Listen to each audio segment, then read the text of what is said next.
RTV 9 news కి స్వాగతం। ఈ రోజు ముఖ్యాంశాలు। పాకిస్తాన్ ఉగ్రవాదుల దాడి హేయమైన చర్య అని ఉగ్ర దాడిని ఖండిస్తూ పెహల్గావ్ మృతుల ఆత్మకు శాంతి చేకూరాలని మహబూబాబాద్ జిల్లా పరిమేడ మండల కేంద్రంలో గాంధీ విగ్రహం వద్ద ముస్లింలు శాంతియుత నిరసన తెలిపారు। శుక్రవారం ప్రత్యేక ప్రార్థనలో ఉగ్ర దాడిని నిరసిస్తూ నల్ల రిబ్బన్లతో ప్రార్థనలు చేశారు।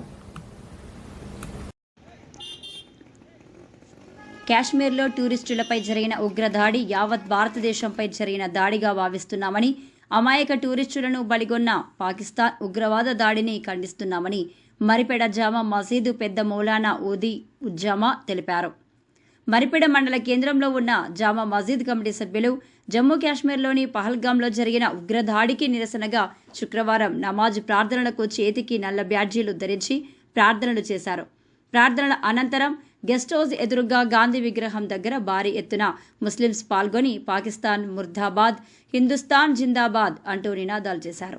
ఈ సందర్భంగా మసీద్ కమిటీ పెద్దలు మాట్లాడుతూ జమ్మూ కాశ్మీర్లోని పహల్గాంలో పాకిస్తాన్ ఉగ్రవాదుల టూరిస్టులపై విచక్షణరహితంగా కాల్పులు జరపడం అమానవీయ ఘటన అన్నారు। యావత్ భారతదేశం కుల మతాలకు అతీతంగా ఉగ్రవాదానికి వ్యతిరేకంగా పోరాడాల్సిన సమయం అన్నారు। 28 మందిని పొట్టన పెట్టుకున్న ఉగ్రవాదులను వెంటనే పట్టుకొని ఉరితీయాలని, ఉగ్రవాదాన్ని భూస్థాపితం చేయడంతో పాటు వారికి మద్దతిస్తున్న శక్తులకు గట్టి గుణపాఠం నేర్పాల్సిందేనని అన్నారు।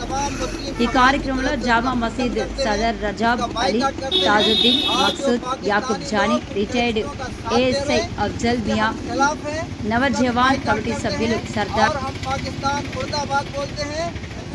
जिंदाबाद जिंदाबाद जिंदाबाद बोलते हैं। हम जितने हमारे 28 आदमी हमारे हिंदुस्तान के भाई मर गए हैं, उनके माँ बाप जो